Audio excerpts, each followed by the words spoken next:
For people listening, who is Kelly Sixx? For the people listening, who is Kelly Sixx? Probably a broad question. I think the best thing, I'm pretty much the most at home in what I'm doing at the moment, so that probably explains me the most, is not necessarily using the moniker of this, but I am leaning into being like the creator. Don't necessarily want to have that before my name on the way out to the ring, 'cause I think it's a bit pretentious. But I just am someone that is obsessed with wrestling, has been obsessed with wrestling ever since I was a kid. I am terrible at everything I've ever done except wrestling. And it's all I really do and think about all day long, every day. I enjoy the creative side. I enjoy all that jazz, so I try to bring that into wrestling. I thoroughly enjoy just seeing new creative things online. Enjoy sitting there and brainstorming with people.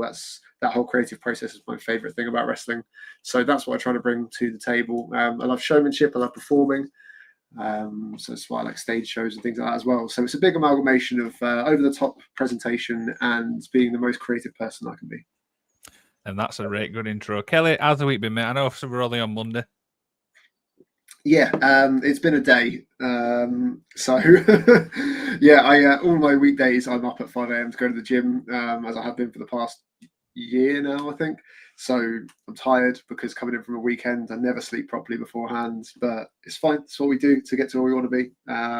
But it's been an all right day, but I am going to bed immediately after this. Do you ever get time to yourself? Or are you just constantly always on the go? I do get some time in the evenings. I don't know how that's going to pan out looking forward, because I'm starting to move to put in a second gym session in. I'm not going to do it every day, but a lot of days it's going to be like wake up, gym, work, gym, sleep, and carry on that way. So I don't get as much time as I would like, but hey, I didn't get into wrestling so I could sit at home and do nothing. There you go. There you go. So we're not going to talk about you getting into wrestling, because I know you get asked that 1,000 times. I want to ask you about this match, which obviously got announced, and I've got the image for it. Talk about the process, build up for this. Well, I mean, I did a lot of build up for the year plus that this 2025 or nothing thing has been going on for.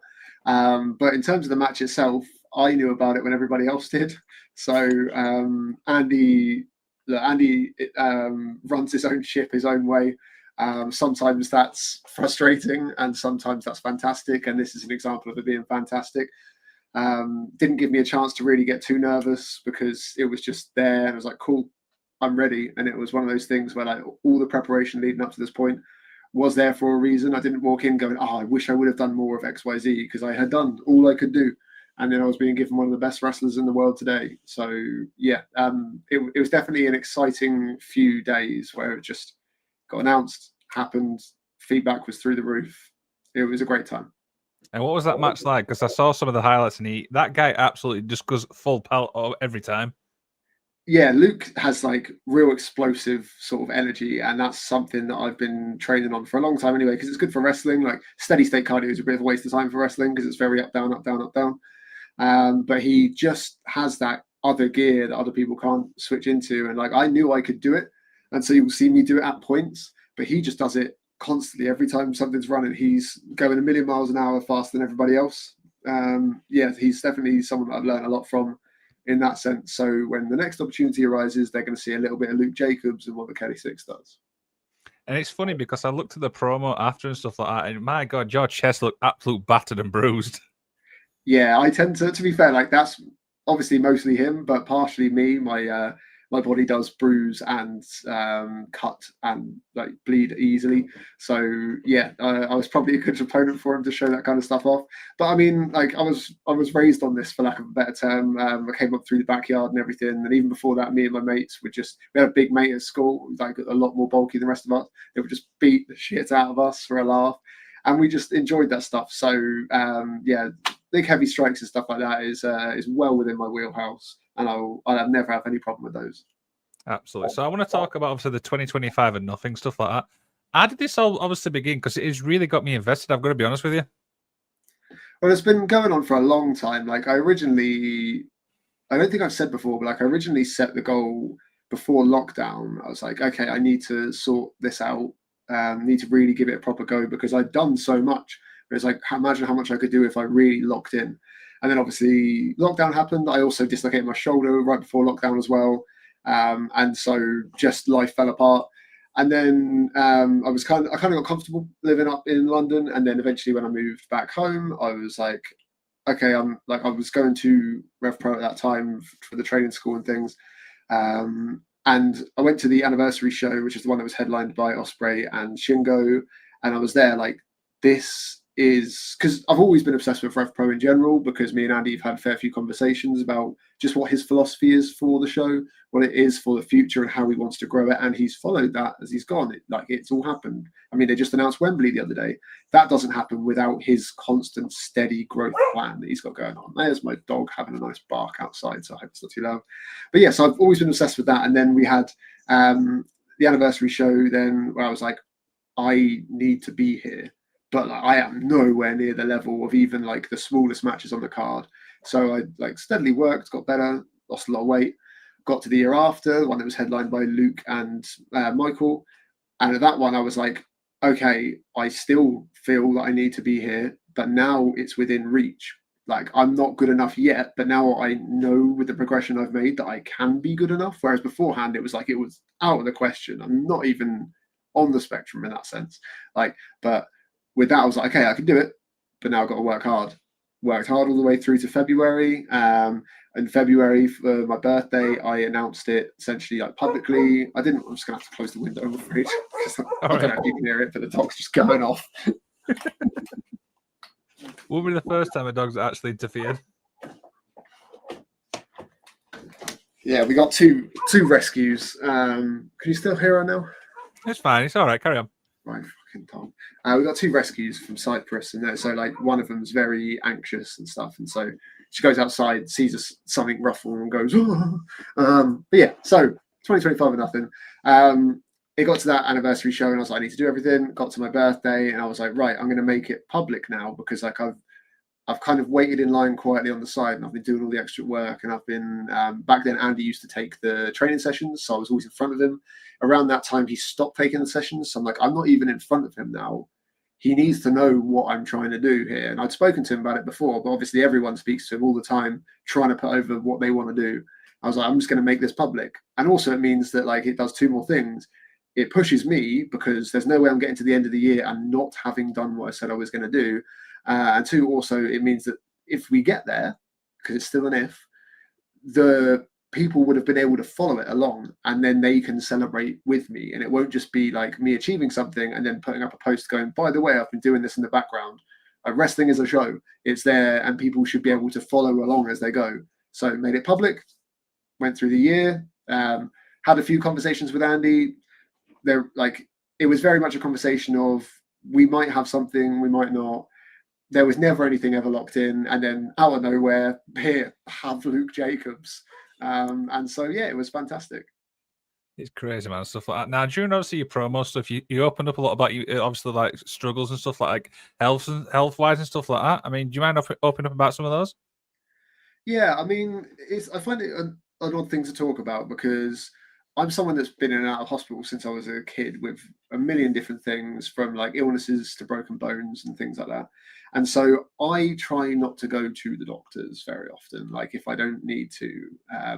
For example, the January illness that I got. So I got ill in the Christmas tour we did with we ran something for KWE and for Phoenix and for Kapow. Like the Christmas tour is one of my favorite times of the year. And on like the second day, midway through the show of being there, I just got really ill really quickly. So by the time I was on, I was like, I couldn't breathe.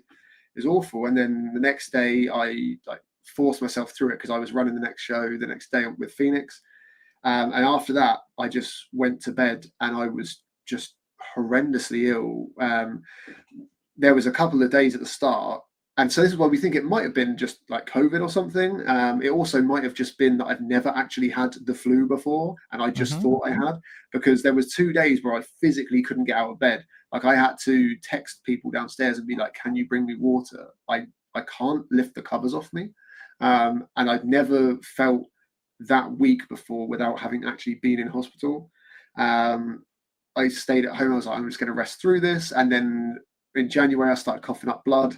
coughed up blood for about 10 days. I think I went to hospital on the, when did I go? No, yeah, I think I coughed up blood for about 10 days. Then I went to the hospital, and then it carried on for another 4 days. And then the antibiotics they'd given me at the hospital, or the doctors, sorry, actually started to work, got me back to life. So yeah, it was one of those things where I was like, even as I'm coughing up blood, I'm like, it will go eventually. Should be fine. Probably should have gone to the doctors a bit sooner. But yeah, there's that. The things I can't breathe through my nose. I can't remember if that's always been a thing, because I just don't have a very good memory. There was definitely a time where I rolled someone over my face before in a match, and it just destroyed whatever was left of my nose. But yeah, so I can't really breathe out the side of it, and I was always trying to get stuff done, always trying to get help again through the NHS, and they gave me certain things that just didn't work. They wouldn't do surgery on it, because they basically said that if they thinned out the central bit so I could breathe, it would make it so that if it ever broke, it would shatter instead. And so therefore they were like, we'll do it, but you can't do combat sports and stuff anymore. I was like, well, I'm doing it so I can wrestle, so I'm just going to have to deal with it. And then Zazaya, of all people, who wears like a nose little band thing, I asked him where he got his from, because I bought them before. You put them on, you sweat, they come off. He gave me the brand that he does with his. I wore those. Incredible. And it was just like I had a whole nother gas tank that was hidden away. And as soon as I did that, I wear it to the gym, I wear it to training. I can just, it's just like I've got a second life that I never had before. It was crazy. So yeah, there's a bunch of other stuff that's wrong with me, but the reason I feel weird about it is because like everyone's got stuff wrong with them, and I don't want to ever say I've got XYZ wrong with me unless I've gone to the hospital and had it diagnosed, because everyone says they have stuff all the time, and in some cases, like there's a lot of people that do have a lot of things. There's some people that do things and go, oh, I've got X, Y, and Z, I think, and it's more of like a wannabe special thing. So I'm just really unhealthy. Like, not part of that's my fault. I've not necessarily had the best diet throughout my whole life. Obviously, that's sorted out a lot recently. I've not necessarily taken the best care of my body throughout my whole life. But like, unless there's something major going on, I'm not really going to make a big deal out of it. It's just, I am me. I'll try and look after myself as much as I can nowadays. Try and make the most out of what this body's got left in it. But yeah, I don't tend to label myself as having X, Y, or Z, although everyone I meet is like, yeah, you are definitely this. You are definitely this. I'm like, okay, if you say so, mate, that's fine. Let's catch up, obviously, on the comments. So we've got a couple in. Beth Beavis, I hope I said that right, says hiya. Oh, it's Beth Britress. I don't know if she knows she's Beth Britress, but she is. Because everybody knows her. She comes to all the shows. Peach Sunbeam says hiya. Oh, I know Nikki Sunbeam, yep. Io Doggos.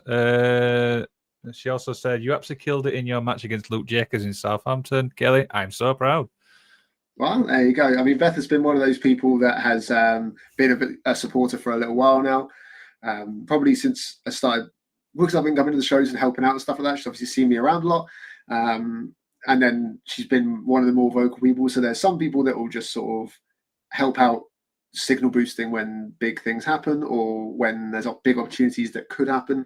And then you got people like Beth. There's someone on Twitter, I can't remember his real name, like called Ship Brother, and a few other people as well that will always go on and like really, they've been supporting for a long time. And so every single one of those people I've got a lot of time for, not just because they obviously support and help me push my own goals, but they just seem like good people. I haven't met anyone that's a bad person in wrestling in such a long time, which is nice.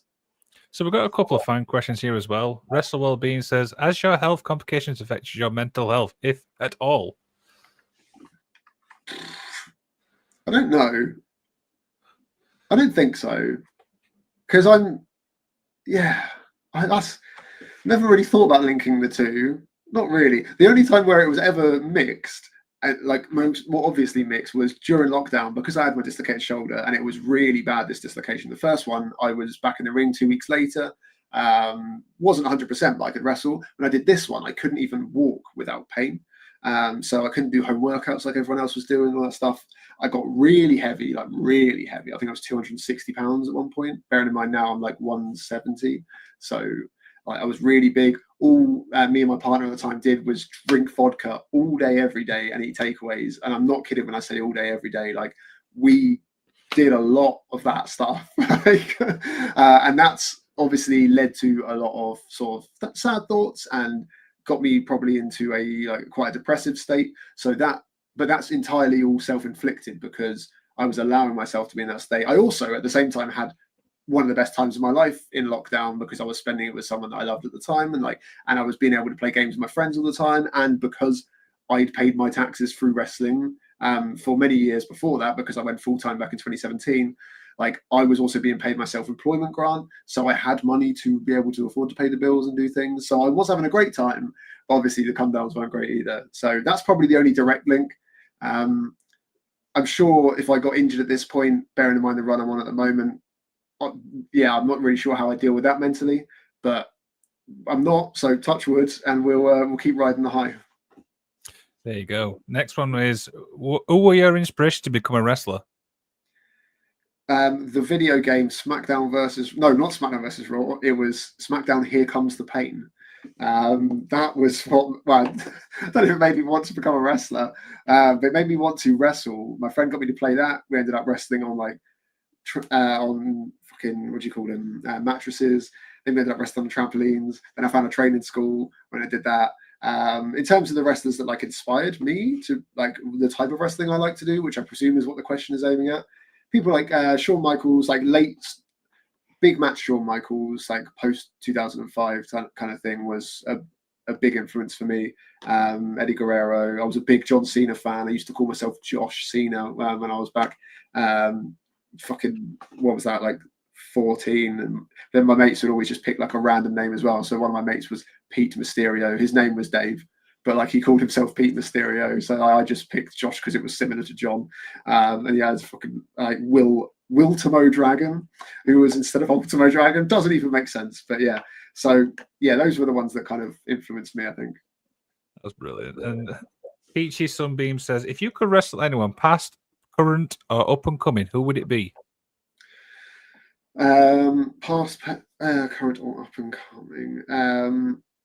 If it's anyone, I would like to wrestle big match Shawn Michaels again in that sort of time period. He's obviously in the later part of his career, but all of his stuff was just so big and showy. It was great. I'd like to say I'd like to wrestle Eddie Guerrero, but he had such a pace on him that I'd just be blowing out my ass trying to survive, getting through that cardio-wise. Absolute monster.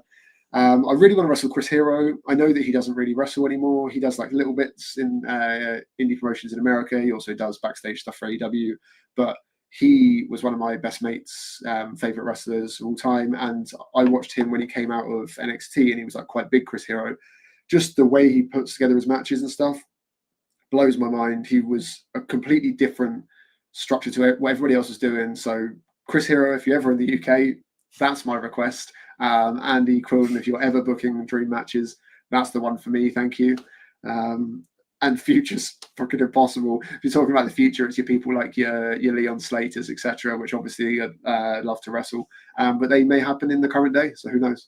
There you go. Beth's obviously come back with another question. It says, who else would you like to face if you get booked again in a Rev Pro ring? In brackets, I believe you will. I want to do Luke again at some point. That's a pretty easy one because I feel like learning so much from him then. I'd like to revisit that a fair few months down the line when I've had a chance to work on the stuff that I've learned from that. In reality, everyone, because I'm very quick to pick up things by working with people. So I want to wrestle a wide variety of people to pick up the best of everyone. Like when I wrestled Nino many years ago at Jurassic Pro, I picked up a load of the stuff that he does, his evasions and small quick techniques and stuff like that. Took a bunch of them, put them into my stuff. So obviously he's cruiserweight champ now. That would be cool. I'm definitely cruiserweight weight now by a long shot, so I can definitely do that too. Obviously one of the big ones would be Michael Oku. Want to have that on the resume, and just to again wrestle one of the best independent wrestlers to ever come out of this country. I don't know how long we'll have him around for, because obviously he's doing things like Ring of Honor.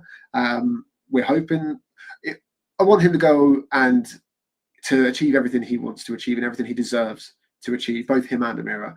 But selfishly, I'd like him to hang around a little bit longer just so I can jump in there and get my match before he disappears. That'd be good. This next question is interesting. It's from Russell Wellbeing. Pineapple on a pizza, yes or no? Yep. There's no question. It's just good. It's the end. There you go. For some bizarre reason, that's one of the most biggest debates ever. It's like, no, no, no, no, no, yep, no, no. Yeah, I don't understand why. Like when I was actively using dating apps and stuff like that, that was what some people would have as one of their prompts you could talk about. Is like, let's debate pineapple on pizza. It's like that is the most interesting thing you could come up with to talk about. And it's just no, it doesn't matter if you were the hottest person in the world, just shut up, piss off, go away. Like just yeah. I have a wild dislike for people with zero personality, and that was a clear sign of it. There you go. So I want to obviously take a few steps back throughout your career and stuff like that and talk about the SCC. Tell us about that. How did that all come about? So that came up. I remember it specifically. We were backstage at RCWA, which was the promotion started by Will Ospreay. It's now run by his mum and a team there. But at the time Will was there, he was obviously blowing up and doing different things. And he just said to me and Ashley, he was like, "Can you guys get gear?" And I was like, "Yeah, probably." Like, and he's like, "Can you get it in 2 weeks?" Like, maybe. He goes, "Cool, because I'm going to get you on What Culture as a team." I was like, right, okay. So basically, they'd approached him and said, "We want to bring in just a team of 2 people for you to like beat up and get over." Will had other ideas, so he got us to go out, come up with a name, work together, come up with some double teams, obviously get the gear and everything. I remember going into the gym consistently that week. So I used to work in a completely different job. I'd go into the gym in the morning and I was doing interval sprint stuff on the cross trainer for an hour, go to work, come back, do the same thing afterwards. So, and that paid off big time because when I got in that match, I wasn't blown up, which is a crazy thing when you wrestle Will Ospreay because he has a gas tank of a machine. But yeah, so we went there. They had very much pushed to him that they wanted us to just be like in 5 minutes, get squashed, go. He was just like, nope. He gave us a proper announcement, proper introduction. We had one of my favorite matches ever. We were on a show that I'm fairly sure, and I always get the names wrong, but I'm fairly sure it had Matt Riddle and Cody Rhodes on it in the main event. And we were way far and away the best match on the card by all metrics and all feedback. And so for us to have that feather in our cap, it was like, okay, like we can be really good. We just need to make sure that we follow on with this. So yeah, it was a wild time. And what's Ashley like behind the scenes? Because I mean, I've seen a lot of his work, and he seems like a fun guy. Oh, Ashley's more the eccentric one and more the outgoing one than I am. I'm a bit more reserved behind the scenes. But yeah, Ashley's lovely. He's always like performing and things like that. He's been in bands. He again likes creating because he's always like writing songs and things like that. He's now a father of 2, freshly birthed as his second child. So yeah, I don't know what his plans are going forward till like the end of the year and things like that, because obviously now he's got to lean into father life and things like that a bit more. And I'm obviously doing my own thing, Forever Pro Aim in that way. But we have been teaming at a place called Apex and a couple of other little places as well. It was very much me kind of, because I know that he wanted to keep the team going. I sort of had my own route I wanted to go. And it was very much me going, let's do one last run and have a real good time of it. And then we can sort of sign off SCC as complete as just being a great time. We had fun. We achieved everything we wanted to achieve. So that's kind of how I see it at the moment. And we are having fun and it's good. So when it ends, I don't know. But it's, yeah, singles wrestling, or at least, yeah, I think we just have different directions in the way that we want to go. Love watching you and Ashley wrestle. SCC will never die, apparently. Yeah, it was very popular. I never realized quite how popular SCC was until like a lot of wrestlers came and would say, like fans would say it as well, but then a bunch of the new sort of age wrestlers have come up and gone, yeah, I used to watch you in WCPW and Defiant and stuff. Like Josiah came to the Portsmouth School of Wrestling once when he was over for some shows, and he was like, yeah, like, obviously I'm coming up to him going like he's a big deal now. I'm like, hi, like nice to meet you, I'm Kelly. And he was just like, oh, I know you, man. Like, it's like, I used to watch you, I guess CC, and I was like, what the fuck? You used to watch us? And it just makes me feel really old. But also, I'm like, that's cool that someone that good was like a fan of us at that point. So that's like just a really cool little feather in the cap. Absolutely. One of my favorite matches from What Culture is the last pay-per-view where the tier ladder match with Benji and Visage against you and Dunn. Yeah, that was a good fun one. And if we would have won that, I would have been able to keep the Defiant tag belts forever because I believe they're just in Benji's cupboard at the moment. So I'm annoyed about that, which is a shame.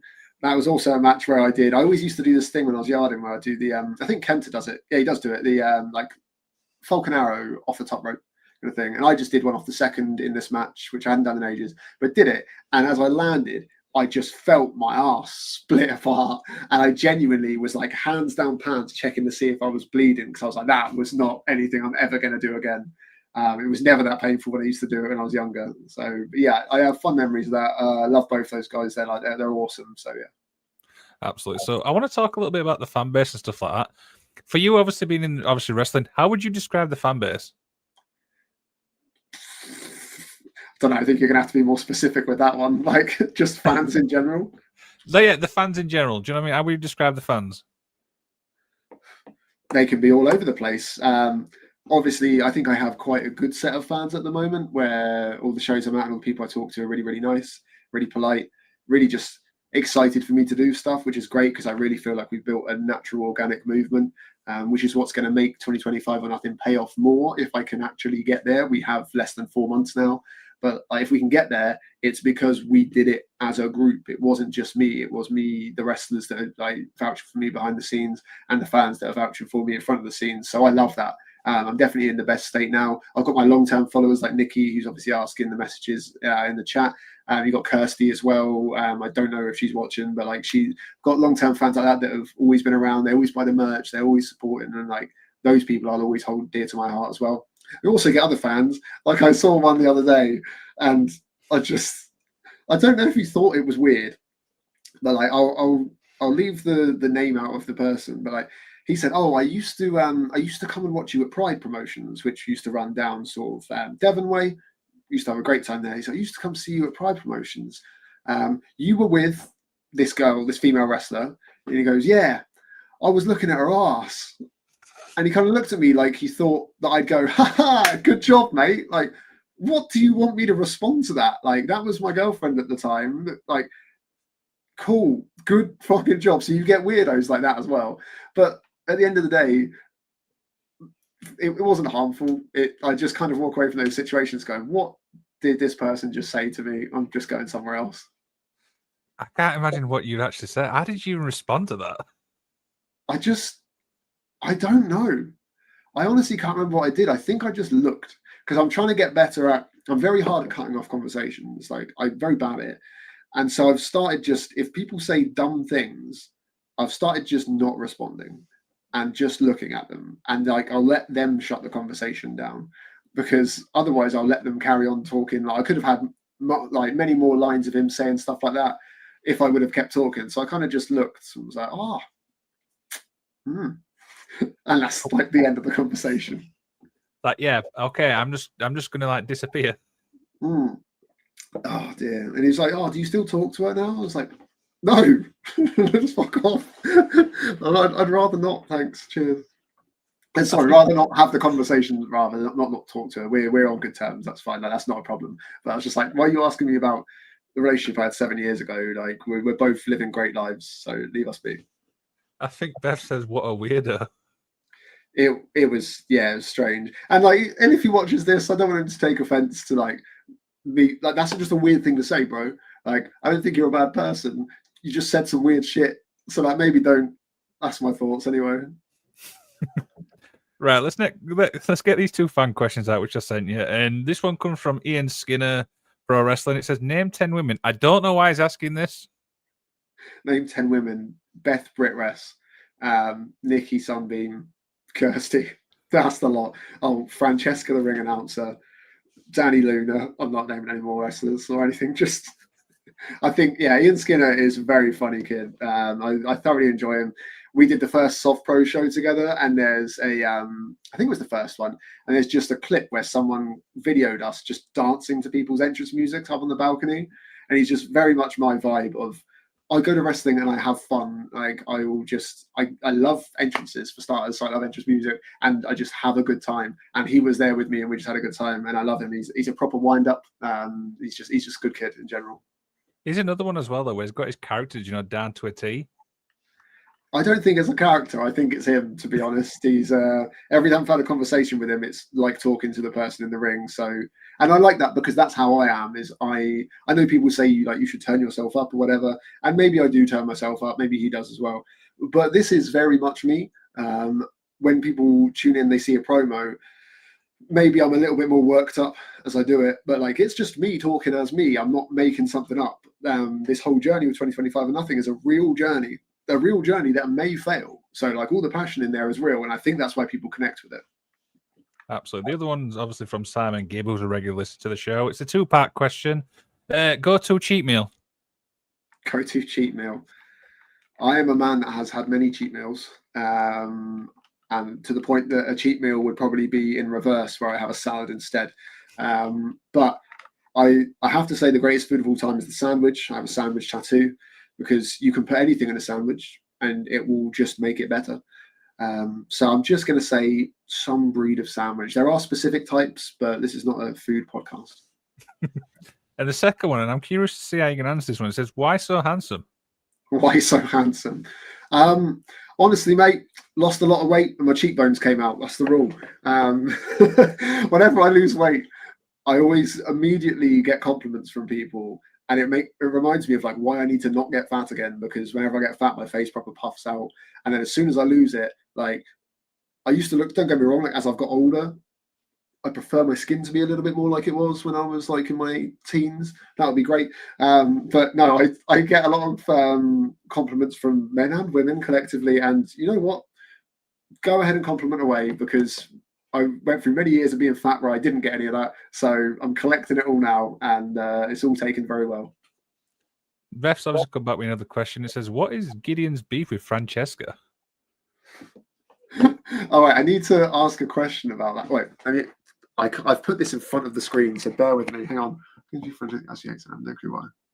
Oh, okay, right, there we go. Sorry, I've had to like wedge this camera on another laptop in front of my screen, because otherwise I was looking up at you. Just didn't work. Honestly, I didn't know he did make the comment, so I don't watch all of the shows back on demand because I'm there live.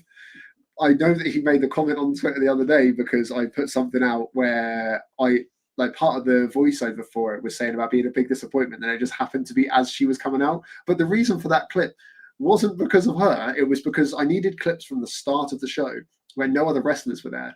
And so I got a small clip of the graphic at the start, and then I got the opening clip, which is her walking out. And he was like, "Yes, you're calling her a disappointment." Like, no, that's not it at all. She's fantastic at her job. So, yeah, I don't know why he hates her, but he also hates a lot of people. So. There you go. Hopefully that answers your question, Beth, and stuff like that. Throughout, obviously, your whole career and stuff like that, what's some of your personal highlights? Obviously, the Swords of Essex match that I mentioned earlier from What Culture was one of them. I find it really hard to answer this question because I have a terrible memory. Then I'll go back and like I was going through some of my hard drives earlier to try and find some graphics for merch and stuff like that, and I found some old matches, and it reminds me of like there's a place called Strike that used to be run back in what do you call it, Bournemouth sort of way, and I had some crazy matches there, and had like a really good cult following of people that would come there and make a big noise for me, like specifically me, which was great.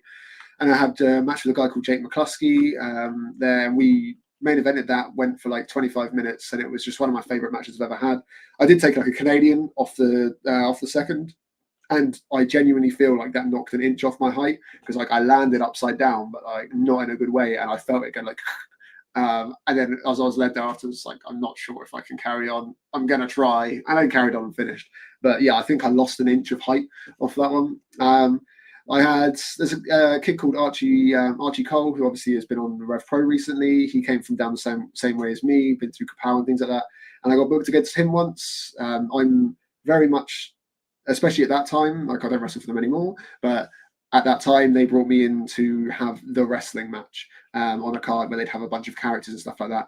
And then when they gave me him, it was someone they hadn't booked me against before. And I asked the boys, and I was like, "Is he any good?" And they were like, yeah, he's pretty good. So I go there, we have this match, and he really surprised me because like there's a big sort of skill gap between the top and the bottom, and especially when it comes to the South Coast kind of thing. Like people are either really, really good or they're not. And that's probably the best way to put it. And he was very surprising, and we had that match, and it was one of those ones where afterwards I got on the mic and put him over, and I was like, this kid's different, like he's gonna make it. And then he went on and had one of the best matches I've ever seen, him and Josh James in Southampton for Kapow again. Just, it was electric. yeah, so I enjoyed that match for the sake that I like giving people the best matches they've had. Because I've worked pretty much everywhere, it means I've got to work with everyone from the top to the bottom. I don't mean that in a disrespectful way, just like that sort of scale. And when I work with people that are lower down on the scale or less experienced, 9 times out of 10, they'll come out of the match with me saying that they've had the best match that they've ever had, or their promoter or their trainer will say that's the best match I've ever seen them have. And that's my sort of gold star that I like taking. Now it's at the point where I'm pushing to do more things for me, where I wrestle up in terms of like wrestling like a Luke Jacobs. I'm not going to give Luke Jacobs his best match at this point, but like he could give me mine. That kind of concept where I can go and learn and progress in that way. But I'll still always have a place in my heart for going and doing those sort of matches where you bring stuff out of people that they didn't know they had, and then afterwards you watch them wrestle new people and you see that they've picked up on things that you've taught them. And like that's I'm not a massive fan of teaching. I've done a lot of teaching of like wrestling in my time. I've done seminars. I've taught with the No Mercy School for ages. It's not always my favorite thing to do, but teaching through wrestling people is one of my favorite things. Absolutely. And what would you say is one of the biggest pieces of advice you've got given? You know what? A bit of advice from I don't know if I'll say his name. It's fine. James Ellis. At the last Southampton show, I was going around and I do my thing. I have my match and I go around everybody and I ask for feedback because I believe I was brought up on you ask for feedback, and it's not always been something that's been carried through until today's sort of world of wrestling. Some people do, some people don't. I ask everyone because you can learn something from everyone. And I'm asking everyone, and I asked him, and he was like, nothing I can think of. And I was like, is there anything like even small that you can pick out to just like anything? Because it obviously like it wasn't perfect, was it? Because otherwise I'd be signed somewhere if it was perfect. And he was like, look, mate, sometimes you just got to be happy and you just got to enjoy the fact that you had a good match. And he sort of just tapped me on the shoulder and walked away. And I was like, yeah. And I kind of just like exhaled and I was like, yeah, you know what? I'm just going to be happy with what I've done. Like I did well. Everyone's saying I've done well, and I'm trying to get them to tell me how I did badly. Maybe I should just shut up, accept the praise, move on. So, do you ever watch your matches back and like critique them in yourself? Yes, I know people will always say like I'm my own worst critic, but I am my own worst critic. I am definitely my own worst critic in the fact that I watch stuff back, and there's very few matches that I would share, even though a lot like there'll be stuff that people think is good. I'm like, okay, but if you only ever watch one Kelly Sixx match, would I want it to be that one? No, because it's not perfect, so I won't share it or hide it away. I watch my stuff back repeatedly. I'll slow it down. I watch frame by frame and be like, oh, I could have had better footwork here, could have paced things better here. Yeah, so I always go through and pick things out. There's a bunch of stuff that I was talking to my friend the other day about how I go back and watch some stuff sometimes that is just like an embarrassment, not because the wrestling was bad, but I've done some real cringeworthy stuff that is just real hard to deal with. I can't deal with awkwardness or cringe. It's an example. There was one point where we did RCWA used to run this show called the Havering Show, but they didn't run it. There was a show in Havering called the Havering Show. Great, really inventive name. And we'd go there and we'd have a great time. And honestly, I'd just get pissed up for like 2 or 3 days and wrestle the most fun matches. I wrestled Priscilla there, and there was this Helter Skelter. And I was like, right, I'm doing the Helter Skelter. So it's me and Priscilla versus 2 guys. I can't remember their like wrestling names, so I'm not going to say what they were. But my idea was, right, cool. We're going to go over there. We're going to fight through the crowd over to there. I need you to grab one of them. Don't care who it is. Just grab someone, stick their head at the bottom of the Helter Skelter. I'm going to pay, because the guy made me pay, go up, and I'm going to come down and I'm going to drop kick him in the head. Now, in the meantime, there's a bunch of other kids that are going up as well. So obviously, Priscilla's not putting his head in the way while the kids are coming down. Like, Priscilla didn't know that I was coming. And so I slide down, completely miss. Bearing in mind they've waited like a minute for this to happen while everyone's just stood around going, what's happening? Completely miss. I just stand up and I'm like, I'm going to have to do it again. Go straight back up again. And then run the whole thing. And it probably took like 3 minutes total. People stood around waiting for me to hit the drop kick. I come down, I blast through his head. The picture, like the video of it is fantastic. But I was just like the cringe and the embarrassment of missing that and making everyone wait for so long for something so dumb. Like, I think about that. That's the kind of thing when I'm going to bed at night, I'll think about it and I'll remember that feeling again. So yeah. Absolutely. What would you say the most rewarding thing is being a wrestler? The most rewarding thing, sorry. Being a wrestler. God. I like the creativity. I think there's a lot of good things about it. There's obviously a lot of bad things too. It depends when you asked me in my life, but overall, the overarching thing is creativity. I've always been creative. I've written songs. I'm not a very good musician, but I've written songs. I've made board games. I started learning how to code so I could make games, that kind of thing. I've written plays. I love all that, but wrestling is where I get to do it in a way where I know I'm good at it. And to the point where some of my stuff has been taken by people all around the world. Like when I went back to Japan for the second time, one of the guys, Yoshida out there, he did this knee out the corner that I did, and I was set to like wrestle on the same show as him. And I saw him do it, and I was like, oh, I can't do that. And then he looked at me and was like, Kelly, I steal from your Instagram. And I was like, no, like, okay, cool. So like I've influenced people all around the world, and like that's really quite cool. And people will come, like Alexander Roth, he does this behind the like hands behind the back dodge avoid thing. And he's one of the only people that like did it, put it online and tagged me, and it was like credited me for doing it. And I was like, that's really cool, man. Like, and so I always respect him. He's a fantastic guy in general as well. So yeah, just getting to be creative, getting to see it come to life. I always like my heart sinks for the last half an hour, maybe an hour before a match. And I always question myself and I go, do I actually like wrestling? Because I'm there and the way I'm feeling is not good. But coming up with things that I want to do and then pulling them off in front of a live crowd and getting that reaction, like that's the good shit. And then coming back, I think my favorite thing is then coming back and knowing you've done a good job and getting good praise. That's it. So yeah, it can be highs and lows, but just being able to be a good creative is probably the one thing. You've kind of read my mind there, because my next question was, how do you prepare for a match and how do you prepare after a match? I mean, I'll give you, so half the time I forget to do half these things, but the perfect preparation for me is I've made sure that I've eaten light but well during the day, so I have real energy and I'm not bloated. I make sure I've already tanned the day before because the lights make you pale as anything. I like to have a float around the ring to see how the ring is, how the ropes are, do that kind of thing. I then like to have a stretch. Obviously, I've had 2 dislocated shoulders, so I have to do extra stretches to make sure that they're as stable as they can be. And meanwhile, still look after them. I do a lot of neck stretches because I land on my head a lot, so to make sure I don't die there. That'll be good. And then it's just stuff like because I had the breathing problems, I started using vapor rub, where I just put it under here. If I have like big matches where I'm going to be real slogging it out, I'll put it all over my chest so I can just breathe constantly.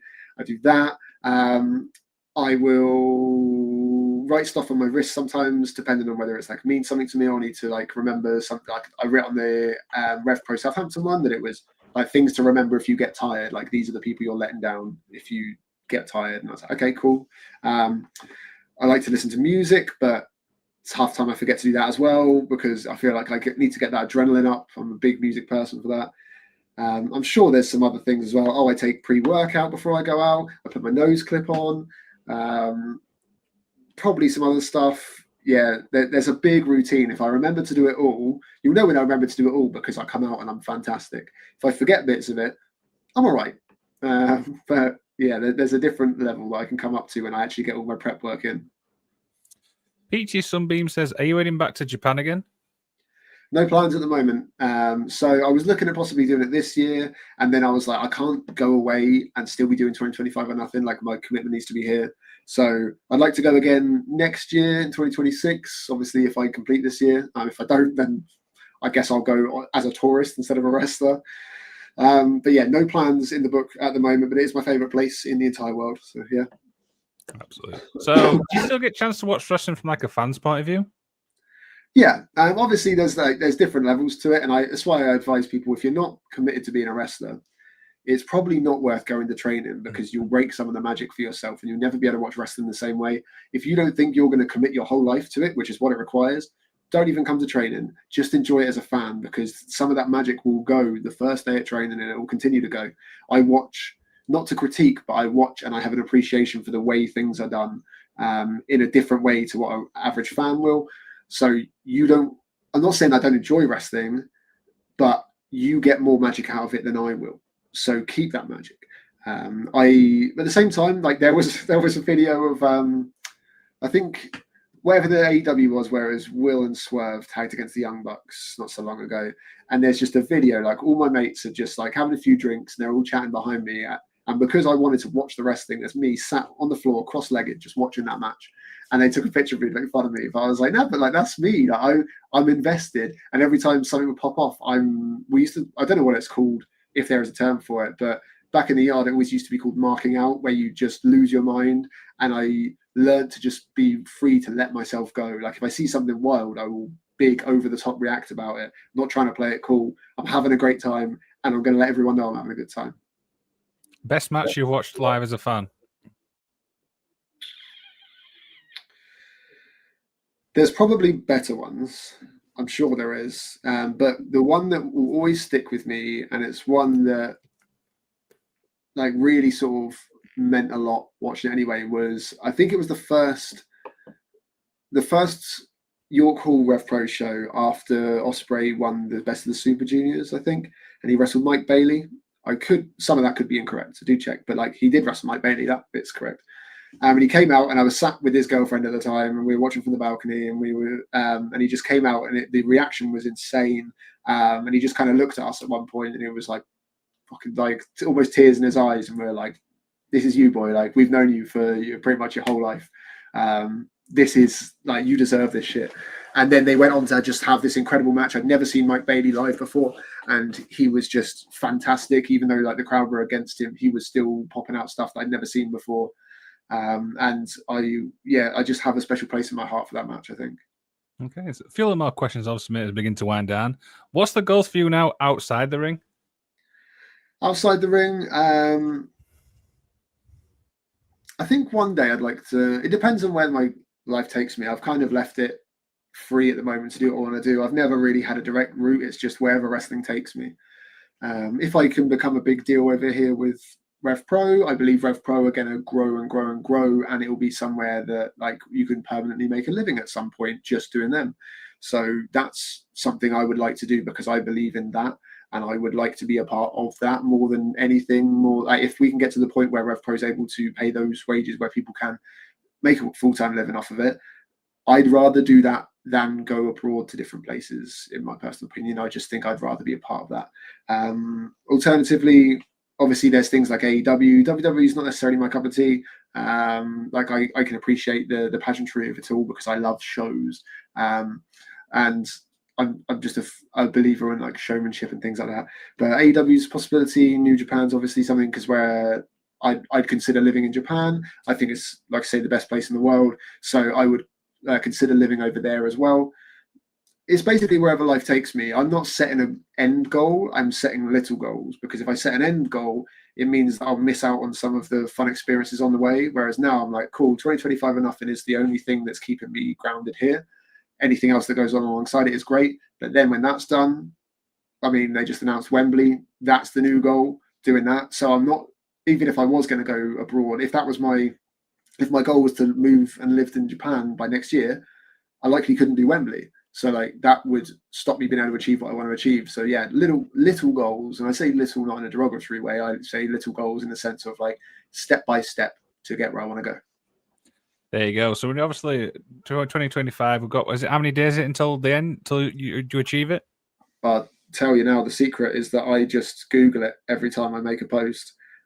So days until the 1st, 2026, we have 115 days. So, I mean, it seems like a short amount of time because when it started, it was over 460.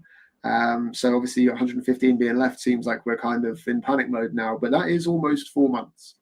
And we've obviously got on in the closing match of the first half at Rev Pro Southampton. So we call that the main event of the first half. Like that's a big spot to be in. So that means that there's some trust there in what I'm doing. Went down well. Only had good feedback. I think it's the only match that I've ever had that Andy Coulton's not given me anything constructive from. Like he just said it was good. And I was like, cool, that takes a lot. So obviously we've got more shows coming up. They've got Stevenage this Saturday. I'm going to a wedding. So I'm hoping that he doesn't pop out of the woodwork and tell me on Friday, hey, we're going to book you on Stevenage, because I don't want to have to pull out of the wedding, but I will because I'm a terrible human being. Alternatively, there's Sheffield the next day. That's a great venue, great fans, great atmosphere. That's a possibility. If it's neither of those, we look to the next one. And it's just being available, being ready 100%. I'm treating it like my big break could come at any point. And in reality, I think this whole period is my big break.